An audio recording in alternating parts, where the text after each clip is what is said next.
Parents abandoned me after their divorce. Years later, I inherited $1 million from my grandpa. Suddenly, they're back in my life, demanding money for my half-siblings and dad's debts. I, 21M, have been abandoned by my family when I was around 12. You see, my parents got separated when I was 11. It took me by surprise because it seemed all fine between them. One fine day, they both sat me down and said they were getting divorced. I thought this to be a prank because I had different notions about divorce. I heard from my friends that when their parents got divorced, there was at least a year-long fight and yelling. In my case, it was a silent divorce. They said they both liked someone else. Mom would be moving out with her new boyfriend while dad's mistress would move into our house. They would have joint custody of me. Since both mom and dad would be put up 2 miles apart, I could shuffle between them weekly. I didn't know what to say. Rather, I didn't have any say in that. My family was splitting apart and all I could do was sit and sob. My parents assured me that I would be their topmost priority. They both promised all sorts of things, like getting me the latest video games, taking me on vacations, and getting me anything I wanted. I wish I could make them understand that I didn't want any of those things. I just wanted to live with them in the same house as a family. It was too tough for me to see mom packing her stuff and leaving the house and watching dad's mistress unloading her truck and setting my parents' bedroom as hers. Mom and dad got separated on good terms. Stepmom had twin boys, almost of the same age as mine. They both hated me in the same way I hated them. My mom's boyfriend had a daughter from his previous wife, but she was living with her mother. I thought of spending more time at mom's. But soon after she moved out, she got pregnant with her boyfriend's baby and it all got so weird and complicated. I felt like I was not welcome there. Mom's husband got uncomfortable to see me. They would get into PDAs in front of me and I hated it. In my dad's house, I felt the same way because my stepmom and her sons hated me. So, I started living more and more with my aunt, father's sister, who is also my godmother. She was 10 years older than my father. She was living alone, so I occasionally showed up at hers. After a year of shuffling between the 3 houses, I permanently moved in with my aunt. It took more than 3 months for my parents to realize that I had moved in with aunt. Mom thought I was at dad's and dad thought I was at mom's. They didn't bother to check on me during this period. They both were so busy with their family that they forgot I existed. My aunt was a real savior. She made me feel loved and wanted. She would take me out for dinners and movies. I used to tag along with her for vacations. During summer, we used to visit grandpa at his farm in the countryside. It was fun living with her. Initially, dad used to send my monthly allowance to aunt, but eventually, he started defaulting on that. Sometimes, aunt used to remind them and sometimes she would let it slide. I felt bad for piling up on her, so I started working for her and earned my living. She had a plant nursery. I worked there after my school. I also helped her in household chores, taking out the trash and even running groceries for her. It was fun living with her. Meanwhile, my parents forgot they have a son. They even forgot my birthdays. Only when aunt reminded them, they would call and say they love me so much. Sometimes, I heard aunt calling and informing them that I was sick, but none of them showed up. Even on my school's graduation day, none of them showed up. It was my aunt who was there to cheer me up. When aunt called them to school about their negligence, they would call me and apologize to me. I grew so resentful of them that I stopped answering their calls. Eventually, they stopped calling me. They would now lay the blame on me that I had grown rude and was not answering their calls. I said, if you guys want to have a blame game, so be it. I'm not gonna let that affect me. I don't want you guys in my life. After school, I went to uni and moved out from aunt's place. I still visit her every few months. I ensure to show up at her birthdays and holidays because she has also gotten attached to me in all these years. I am in my final year at uni. 3 months back, my grandpa, father's side, passed away. It was a terrible moment for both me and my aunt. We both were closest to him. Dad and my other uncles barely visited him. The irony is they all turned up for his funeral and at the lawyer's office to see his will. Unfortunately for them, Grandpa gave all his belongings to aunt, his 150-acre farmland, the farmhouse, and $1 million cash. The remaining money he gave off to the charity. That was brutal, but if you know his side of the story it would make sense. I'll write about it another thread. Briefly understand that Grandpa was ill for a long time and he wanted to meet his sons. Despite aunt requesting her brothers to visit Grandpa, none of them showed up. Aunt shifted with him in his final days to take care of him. I had moved out from my uni by then. After getting the possessions of the property, aunt called me home. Her house is what I call home. She told me she would be giving me that $1 million Grandpa had left for her. The happiness I felt was beyond words, not because she gave me the money, yeah, somewhat, but moreover to think that she cared for me so much. When I was living with her, I used to rant about how I wanted to start my own company, hire employees, and so on. She gave me the money and asked me to use that for my dream venture. I just hugged her and cried. If not for her, my life would have been miserable. It didn't take enough time for this news to reach to my parents. Bam, they suddenly started showering me with their unconditional love. They started calling and checking on me. I asked them to back off. I don't want you guys back in my life. Last week, Dad showed up at my dorm. Of course, he got the address from my aunt. I bet none of them remember which uni I am studying. He said he was so proud that I would be graduating this year, and after singing praises of me, he asked me why was I not visiting his home. I asked him when was the last time you called. He stood silent and then said, "Oh, you're still mad at us for the divorce. Come on, move on. We both love you. Your mother also misses you. Let me drive you home. Then we all can have dinner together." I said, "Back off, the only family I have is my aunt. You both abandoned me long before, so quit showing off your fake love. I know why you are here. That $1 million brought you here, right?" He remained silent and said he had no ulterior motive except for love. He was here to say sorry and wants me back in his life. He said he heard my graduation was nearing, hence he was here to ensure that I invited them, unlike school graduation day when I didn't call either of them. I hated having any conversation with him, so I left him midway saying I had a class. The same day I got a voicemail from Mom, and she said she was expecting an invite for my graduation day. She said she and Dad couldn't attend uni, so they both always dreamt of me going to uni, hence she was very excited that I was able to cut through it. The thing is, I don't want either of them on my big day. I told my aunt about this and she said it was up to me, but she suggested I reconcile with my parents. I don't know what to do. I also don't know if they are reconciling for money or if they are genuinely happy for me getting a uni degree. Update 1. Hello there, sorry for the late update. Life has been busy. Good news, I have graduated from uni. I landed a job as well, thank you. Well, let me start by answering some of the common questions I got in the comment. First was about my aunt. People asked me about her family and how she was able to accommodate me for so many years. I think I wrote in my initial post that my aunt is 10 years older than my dad. When I moved to her place, she was in her late 50s. She was single. Her husband died in an accident when I was tiny, maybe 1 or 2 years old. She has a daughter who had moved out in her teens for a medical school. She is a cardiologist now and is settled in UK. So Aunt has been living alone. She didn't date any men after her husband's demise. Her daughter and I tried to set her up with a few men, but she absolutely denied it. She said she loved her plants and was happy nursing them. Some of you said I was too harsh on my parents, that they have a right to get separated and remarry. You all are right. They do have the freedom to leave/choose their partner, but it is never justified to ignore your children after your new family comes into your life. My parents did the same. They neglected me for their new family. Initially, they said, I would stay 1 week at Dad's and 1 week at Mom's. Though we were following this schedule, sometimes they would be like, "Uck, it's my time again to have you." Then they would always plan without me. Their dinner plan would always be after I left. They would even talk like this in front of me, "Oh, this week he is here, let's go out next week." How would you feel when your parents behave like this? I think I have spoken about Mom that within a few months of her moving in with her boyfriend, she got pregnant. They indulged in PDAs in front of me, which was unbearable. They once took me on a 2-day trip with them. They made me sit inside the room for the whole 2 days while they went outside sunbathing. When they were in the room, they would ask me to sit on the balcony outside. Though I was a kid, I knew exactly what was going on inside. I mean, I was 11. Besides, I could hear them doing. Gross, I know. And that man is not even your father. So, how do you expect me to stick around them? I stopped going to Mom's after that.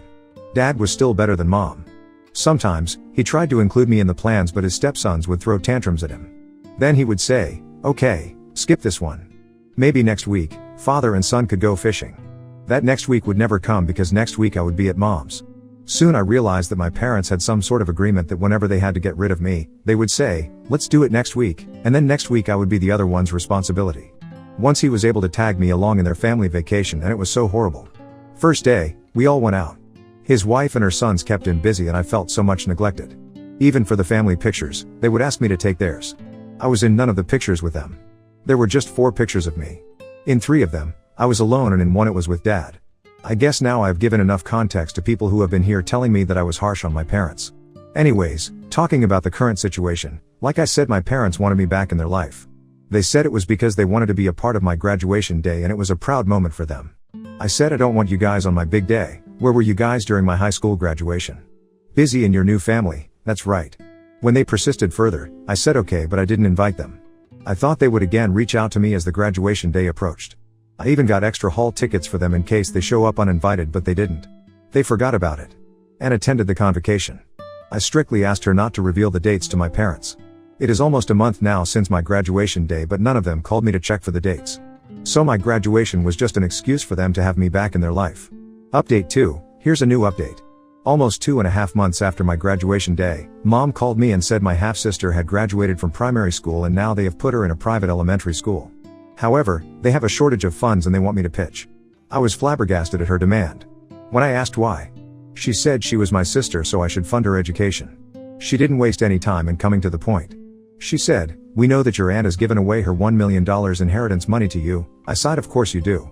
She continued, "Your sister needs you. This is your time to step up as a big brother." I stopped her right there. "Hello, delusional you. I have never seen that sister you are talking about. Where were you when I needed my mom, when I was sick and cold?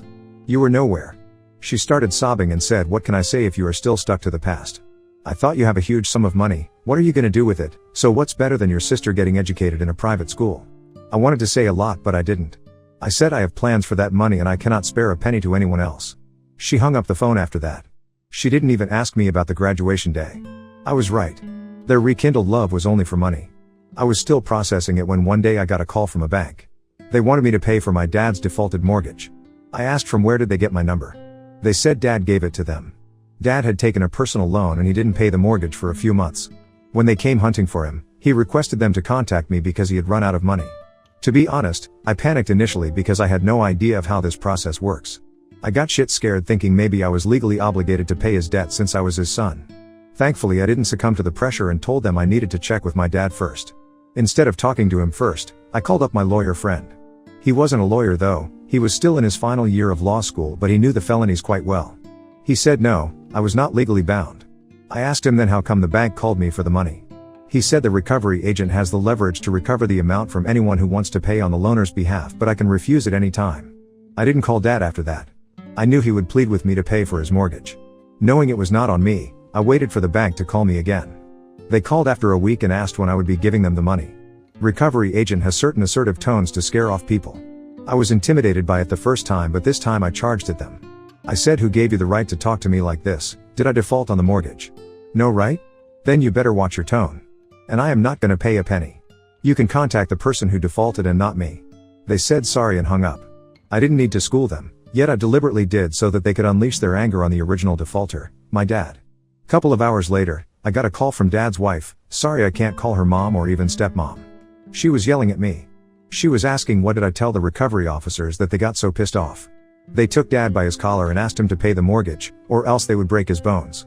I remained quiet and said, "I just told them to chase the original loaner and not me." She screamed at me, "Don't you have any heart for your dad? He is struggling to pay the mortgage and you are looking other way despite having so much money with you." I said, "Yeah, I don't have any heart for him because he didn't have his for me. He has his heart for you and your boys. So why don't you guys chip in? I'm sure he would have taken that money for you people." She hung up after that. That same night Dad called me. He was drunk. Not angry. He was sobbing. He said he was sorry for his mistakes, that he didn't treat me right in front of his stepsons. He said several other things which basically implied how sorry he was and he has realized his mistakes and wants to make things right. I said I don't want to talk about my past and I definitely don't want to have them back in my life. He said he was remorseful and pleaded that I forgive him. I said sorry and remorse doesn't matter to me anymore. I have learned to live without them and I would like to have it that way. I don't know if I did the right thing by denying him the money. I do feel bad that he was chased by the bank officials. I even think if all this is staged just to emotionally blackmail me for money, because if he asked me directly, I would have refused it outrightly like I did to Mom. What do you guys think? Update 3. Thanks for the valuable comment. Some of you were right in saying that it wouldn't have hurt me to cover for his couple of months of mortgage. Even I thought so, but you know what, they don't deserve it. Neither of them. After writing the last update, I felt so remorseful that I was about to call Dad and ask how much money he needed. But before that, I got a mail from Mom inviting me for dinner. It was written that sorry we couldn't make it to your graduation day, so want to do this for you. Just three of us, me, Dad and you, like old times. I was not so keen on reminiscing about the old family time. I accepted the invite though. I wanted to end this saga. I showed up. They were saying the same thing that Dad was saying the other day: sorry, apologies, remorse, forgiveness, and getting back together as a family. I just played along, nodded, and smiled. I wanted to see where it goes. Out of nowhere, Mom goes, "Baby, we were wondering what plans you have for the money?" I looked at her and she said, "No, I mean, Dad and I could suggest you some good investment advice. You are pretty young to take this decision of your own." I casually said, "Yeah. Anne is helping me with that, so I'm good, thanks." Silence prevailed for the next few minutes. She makes a comeback and says, "You know Dad has been in trouble because he defaulted on the mortgage." I said, "I know, but Dad, why did you take that personal loan? For business?" He lowered his head and said, "For his son's college." Before I could react to that, Mom said, "Doesn't matter. Whatever could be the purpose, the question is dad's in trouble and we have to help him. I was thinking, why don't you clear off his mortgage and his stepson would pay you back once they get the job? And the remaining money, you can give it to me. You remember I said, your half-sister needs to be put in a private school. She'll pay you back once she gets older and earns. I replied, how about we silently eat our dinner and call it a day? She lost her mind at my sarcastic reply and yelled that I was still that attention-seeking brat who only cared about himself. I said, yeah, that is what I am. I could have lectured them about their behavior, but who want to waste time on them? I mean, they know I have an education loan to pay off, but still, they want me to give my money for my stepbrother's loan and my half-sister's private education and work hard to pay off my own loan. Wow. I said, I am done with you guys. I was right, you guys came back in my life only for money. And you know what? Suck it up, you don't get a penny.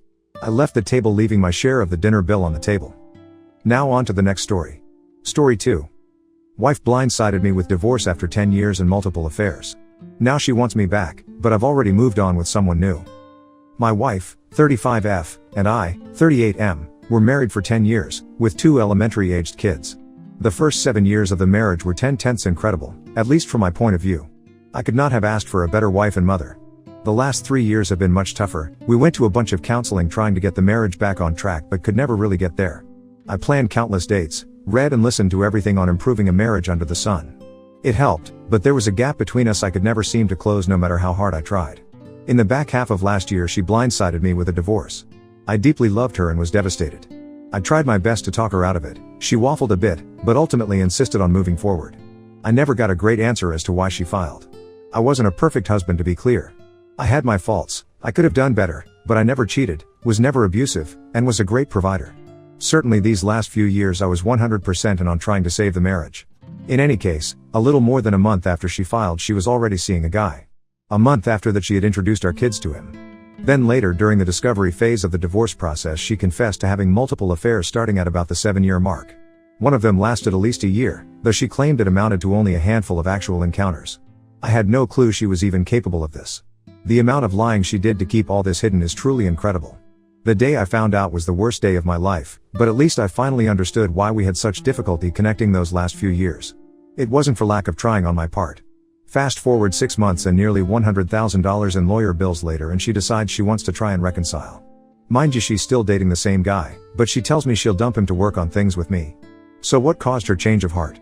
I think it might be because she found out I had started dating someone, who's awesome by the way, or possibly because she realized how much her financial life was going to change with my high income exiting the picture. For her part, she claims it was because she saw how great of a dad I was being when I had our kids. I sat down with her and heard her out on everything. I felt this was the least I owed her after a decade of marriage. She took responsibility for her mistakes and gave a heartfelt apology, although she was sure to partially blame my behaviors for driving her to it. No matter how thin you slice it, there are 2 sides to every story. I get that, but I utterly rejected that nonsense of blaming me for her cheating. All that said, I do believe she is truly sorry.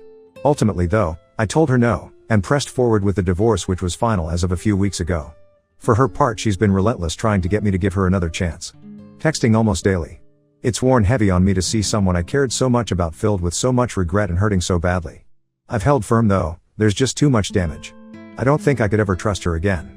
Plus I have this great new gal who's beautiful inside and out and who's been so incredibly supportive and patient. To be clear, we met well after I had been served papers. Typing this out highlights the insanity of all this for me. Who in their right mind would try and save a marriage like this? Who in their right mind would even have the guts to ask to try and fix it? I don't love her anymore, but I did love her for so long. And the kids. The co-parenting. I'll never really get away from this woman. It's hard. I guess I'm not sure why I'm posting this. Maybe just to get some validation I'm making the right call? Anyone been through something like this before? Any advice?